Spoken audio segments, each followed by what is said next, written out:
Let's say it without sugarcoating it, but without raising our voice. What you're about to hear isn't a scream, it's a whisper that pierces deeper than any noise ever could. Don't open your eyes just yet. Don't look around searching for answers. Look within, because right there, in the darkest corner of your mind, the place no one enters, the place you yourself fear to peek into, that's where this story begins. There, hidden beneath layers of appearances and silence, echoes a single question you've been avoiding for far too long. Who are you when they strip away the mask of composure? When that forced smile finally collapses? When tension bursts inside you like a silent explosion and no one even notices? What remains of you? Have you lived your life believing that control is strength? That calm is something you learn from self-help books or pretty quotes on social media? If so, you've been misled. True control isn't something you study or rehearse. It awakens. It reveals itself in the moments that test your very core. And for many, it never does, because keeping calm isn't a technique. It's a trial. It's standing at the edge of the abyss, looking straight into the chaos without blinking. And here's the strange part. You have no idea how often you've been right on that edge. You've walked the razor's edge of your own sanity more times than you could count, completely unaware. It's those arguments that don't end in shouting, but in endless distances. It's those loaded glances, heavy with restrained rage. It's the silence, where everything is being said, and yet nothing is spoken. Carl Jung didn't speak of calm as a simple virtue. To him, it was a sign, an echo from the soul that has embraced its own shadow. Because while you run from conflict, there's a part of you that feeds it, that craves it. And if I'm being honest, that part of you isn't asleep. It's wide awake, very awake, but you pretend. You pretend to be blind, deaf, neutral. You convince yourself that nothing touches you, that everything can be reasoned, that you're an island in the middle of the storm. But Jung knew no one is an island. We are all battlefields, and right now, you're losing the war without even realizing it. Do you want to know why you explode when someone interrupts you? Why you break into a cold sweat at the slightest criticism even though you're smiling? Why your thoughts turn into blades when someone makes you feel small? It's because you don't know how to be at peace with yourself. Because you confuse calm with repression. Because you've spent years silencing your shadow instead of integrating it. And what you repress doesn't disappear. It grows stronger, more dangerous, more desperate to be seen. This video isn't here to teach you how to breathe deeply, or to repeat mantras, or to sip green tea while imagining that the universe is conspiring in your favor. This video is a mirror, one of those that doesn't distort what it reflects, one that shows you the part of yourself that can't be posted on Instagram, the part that trembles, that burns, that swallows words, tasting like blood. Do you really want to remain calm in the face of confrontation? Then prepare to die, not physically, but psychologically, because you'll have to kill that version of yourself that gets dragged around by rage disguised as reason. That version that defends itself by attacking, that screams so it doesn't get devoured, that constantly justifies itself because it doesn't know how to stay silent. Jung once said, "Until you make the unconscious conscious, it will direct your life, and you will call it fate." And do you know what your fate is if you do nothing? To always react like an animal, like a victim of your most primal instincts. True power doesn't lie in defeating others. It lies in not letting others defeat you from within.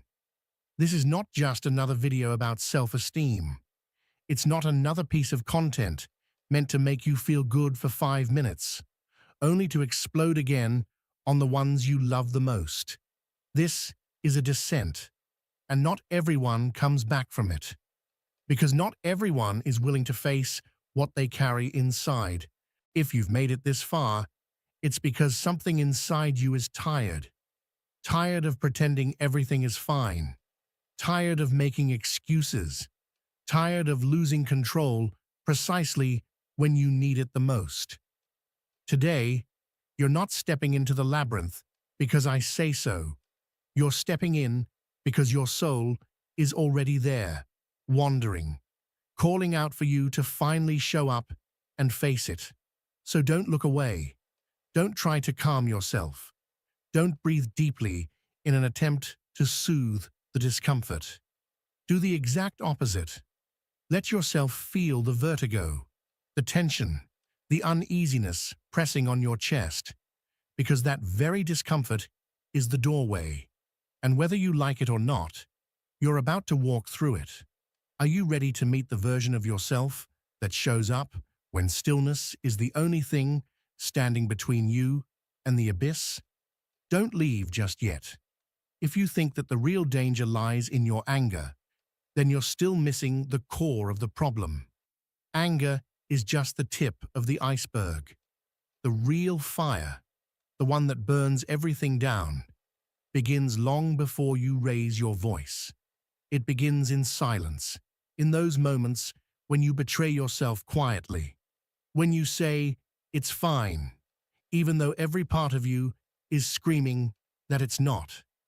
When you say yes to things you don't want, when you compromise your boundaries, when you swallow your truth again and again, once, twice, 100 times, until that false calmness turns into a ticking time bomb that no one sees coming. And then when the explosion happens, they ask you, why did you lash out like that? Why did you overreact? Why did you say something so out of line? But what no one ever asks is, how long had you been pretending everything was okay? Can you see it now? The people who boast the most about having self-control are often just one small trigger away from collapsing. Because their calm is a mask, a carefully constructed illusion. And the most dangerous thing about a mask is that it even fools the one who's wearing it. Carl Jung once said, "The self is a necessary mask," but he also warned that if you identify too closely with that mask, you lose touch with who you are underneath. And that's exactly what happens every time you choose calmness, not as a triumph, but as a disguise. Do you understand now? This isn't about suppressing your emotions. This is about integrating them. This is about realizing that your anger, your fear, your impulsive urges, they're not enemies, they're messengers. They are fractured parts of you that have been silenced, overlooked, neglected. People don't lose control during confrontation because they're weak. They lose control because they're carrying an unresolved war inside of them, a war that no one on the outside can see. And often, it's a war they themselves have stopped listening to. And here's a truth that may sting. Most of your confrontations aren't with others. They're with yourself. Every time you stay silent when you want to speak. Every time you agree to something that wounds you. Every time you smile just to keep the peace. You're not avoiding conflict, you're creating it inside yourself. And those are the confrontations that do the most damage because they're invisible. No one sees them, but you feel them, you carry them. And one day, without knowing how or why, you find yourself irritated by everything. You don't understand why small things make you explode, why you're exhausted, resentful, anxious. You say you want peace? Start there. Stop running from your small internal wars. Face them. Because what you refuse to face doesn't disappear, it rots. And what rots eventually erupts in the worst ways. And now we come to something else no one likes to admit. There's always that one person, that one type of person who pushes your buttons like no one else. That one personality that triggers your ugliest shadows, your deepest rage, your worst instincts. That's not a coincidence. That person is a mirror. They reflect something inside you that you haven't resolved yet. It's not really about them. It's about what they awaken in you. Maybe they represent the voice that shamed you as a child, the authority that silenced you, the rejection that broke you, the betrayal you never healed from. Maybe they act freely in the way you've never allowed yourself to. Maybe they expose the boundaries you've never learned to defend. Either way, they show you what you still haven't made peace with. And that's why you react with such intensity. Not because they're powerful, but because they touch a wound that's still open. And that's the invitation here. Not to keep pretending you're fine. Not to chase an artificial version of calm. But to walk into the fire of your own truth. To confront the parts of you that are tired of being ignored. Because real peace doesn't come from avoidance. It comes from integration, from listening to what hurts, from giving space to what you feel, from understanding that your emotions aren't flaws, they're signals, they're sacred messengers guiding you back to yourself.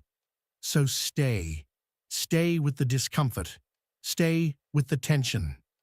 Let it teach you, let it guide you, because that's where the healing begins, not in the silence, but in the courage to finally break it.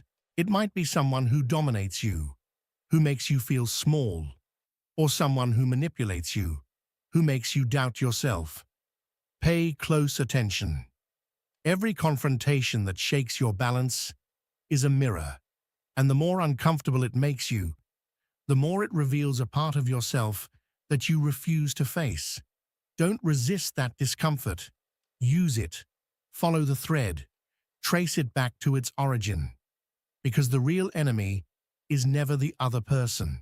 The real enemy is the echo that person activates inside you. Now let me ask you something. How many times have you won an argument only to feel empty afterward? How many times have you had the final word and yet still lost your peace of mind? That's what happens when you walk into a confrontation without truly knowing yourself. It's not a battle of ideas. It's a clash of wounded egos, yours and theirs. And in that kind of war, even the winner loses. Because true calm cannot be imposed. It cannot be negotiated. It cannot be performed.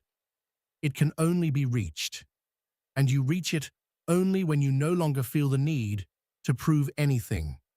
When you've made peace with the darkest corners of yourself.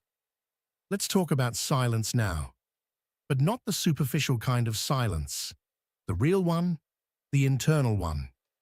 Silence that has nothing to do with keeping your mouth shut, and everything to do with not reacting internally. Because true calm doesn't start on your lips. It starts in your judgment. Do you know how hard it is to witness a provocation and not immediately assign it a meaning? To face someone's aggression and not interpret it as a personal attack? That's where true strength is forged. When you learn to create space between what happens and how you choose to feel about it, that space, that brief second of separation, is where your freedom lives. And yes, it's difficult. You've been trained to react, not to respond. You live in a culture that glorifies speed, clever comebacks, and sharp retorts. But the sharpest mind is not the one that speaks first.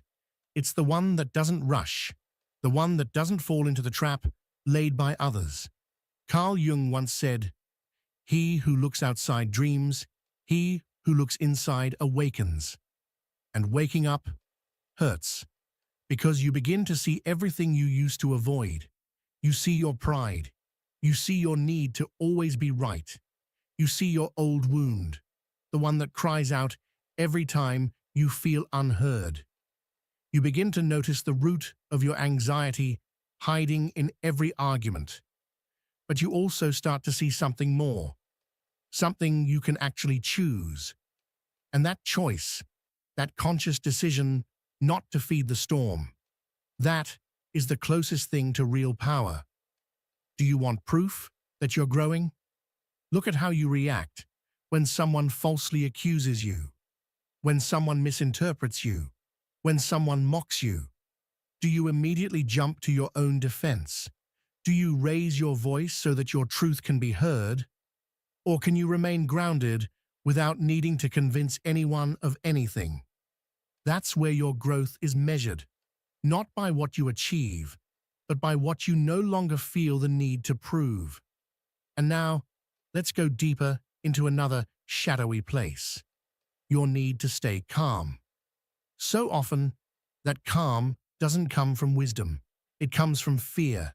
Fear of being rejected, fear of seeming weak, fear of not being enough. And so you become an actor, a flawless performer of serenity. But inside, you're screaming. What would happen if you stopped performing? If, for the first time, you stopped trying to prove anything? If you simply allowed yourself to feel exactly what you feel and observe it without judgment? Not to control it, but to understand it, to name it. Because the problem is not feeling anger. The problem is not knowing what to do with it. This is the core of it all.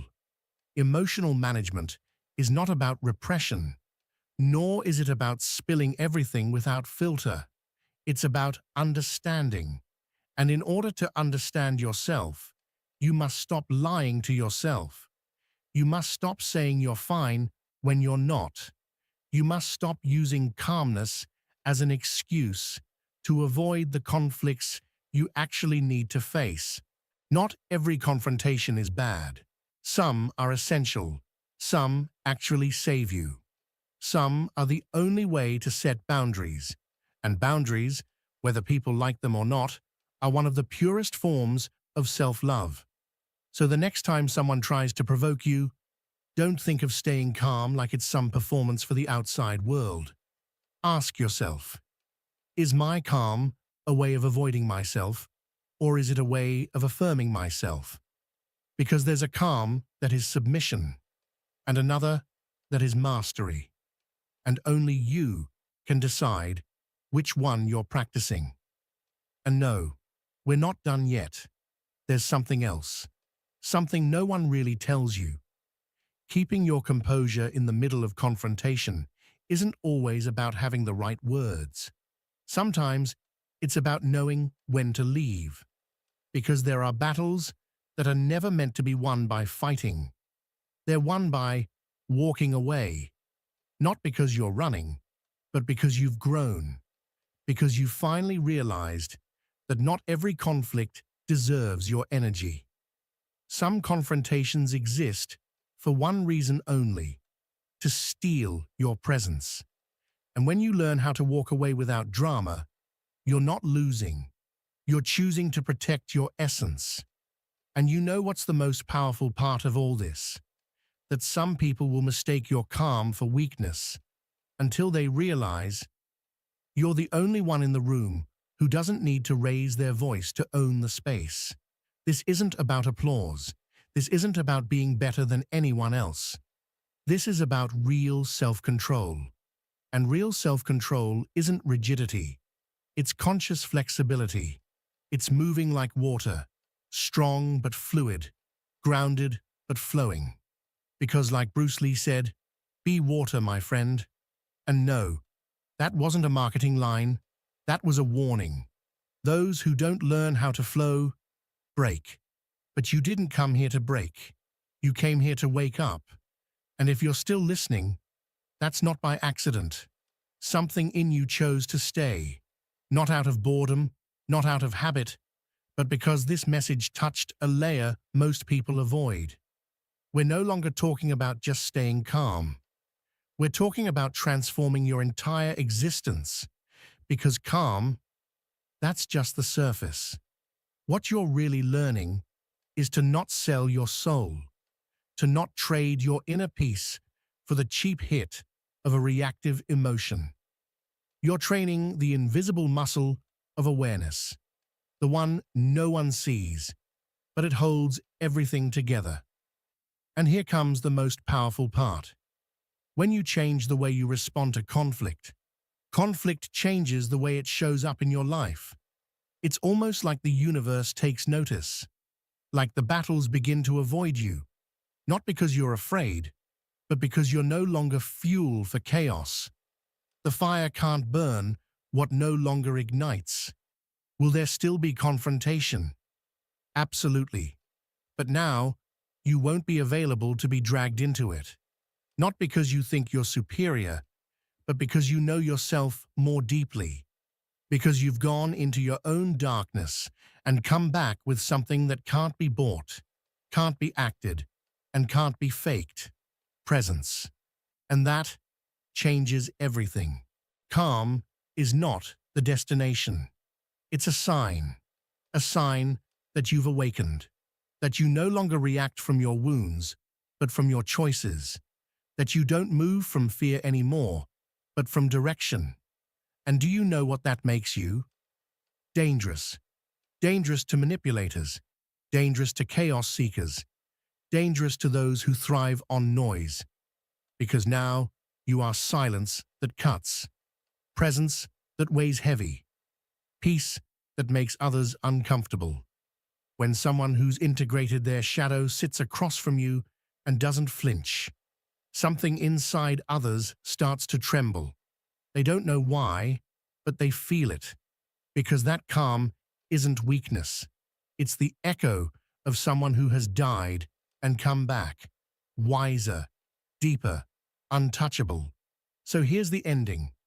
If something like this can even have an end, don't stay calm for others. Don't do it to keep things easy. Don't do it to look strong. Do it for you, because you no longer need to explode to feel alive, because you no longer need to win to feel worthy, because you no longer need to be right to be at peace. And if someone doesn't understand that, let them go. Not everyone is ready for the kind of serenity that confronts and disarms. If this message resonated with you, don't just leave like it meant nothing. This channel isn't for people who just want feel-good fluff. This is for those ready to leave behind the weak, programmed, tamed version of themselves and step fully into transformation. Subscribe now if you're ready to keep digging into truths that might be uncomfortable, but will set you free. And hit the notification bell, because what's coming next, you won't want to miss. And if you want to leave a mark, comment below. Silence is my armor. Awareness is my sword. That's how I'll know you made it all the way here. That you're not just one more voice in the crowd. And now, yes, I'm signing off, but not with a goodbye. That'd be too predictable. I'm leaving you with a warning. From today on, be careful what you think right before you react. Because now, you know. Now, you've seen it. And once you've seen it, there's no going back. The real confrontation doesn't happen out there. It happens within. And once that starts, the calm you conquer is irreversible. I'll see you when no one else dares to look. In the shadow, at the edge, in the depth. Until next time.